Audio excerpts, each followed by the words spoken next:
Сайн уу? Уучлаарай, сонин мессеж бичсэн гэсэн байна. За энэ ерөөсөө сонин мессеж биш ээ, санаа зовлтгүй.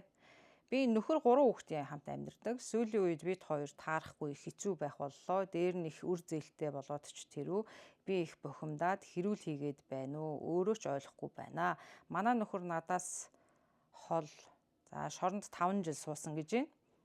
За тэгээ заримдаа яагаад ч одоо тийм эвгүй ааш авир гаргаад намайг ингээд янз бүрээр одоо үг хэлээр дормжлоод хэцүү байх боллоо.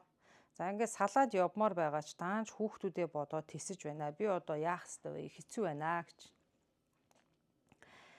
За хүн өөрөө өөрийнхөө асуудлыг өөрөө л одоо тарьдаг гэдэг шиг та хэрвээ одоо тэр үр зээлийн дарамт байгаа бол за одоо нэгэн тавьчихсан бол одоо яа их төлөө дуусгана тий. Гэхдээ үнэхээр мөнгө санхүүгийн одоо бүрэн төлөх чадваргүй гэж байгаа бол дахиад үр зээлээ дарчаа та дахиж хизээч битгий үр тавьчих. Үр ирнэ их дэмий юм байгаа шүү дээ. Бараг өртөө ингэж шаналж явснаас бараг тийм эд зүйлийг аваагүй бараг явж исэн бараг сэтгэл хангалуун баг шүү. Тийм ээ. За одоо 3 хүүхдээ бодоод ингэж байна гэдэг юм. За би бол танд одоо тэгж л хэлье.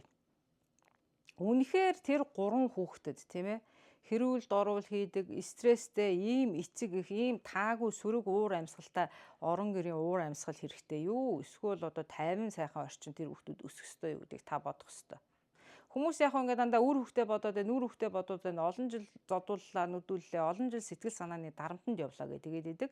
Яг ингээд бясалгал хийгээд далд ухамсарлуугаа тэр одоо асуудлынхын цөм рүү орохоор хүмүүс зүгээр л айцсан байдаг. Тэрийгээ би үр хүүхдээ бодоод гэдэг үгээр халахалдаг. Ойлгож байна уу? Яг асуудлын мөн чанар, асуудлын цөм та зүгээр л салж явахаас айгаад идэгт байдаг. Тэгэхээр та яг асуудлаа өөртөө яриад яг тэр асуудлын гол цөм олох хэрэгтэй. За тэгээд бол би бол таныг заавал сал барь гэхгүй яг яаж шийдмээр байна. Хин хиндээ эерэг зөв байдлаар яаж асуудлыг шийдэж энэ өөрчлөлтөнд хүрэх вэ гэдэг одоо гаргалгаагаа л одоо та хайж олох хэрэгтэй гэж би бол хэлмээр байна.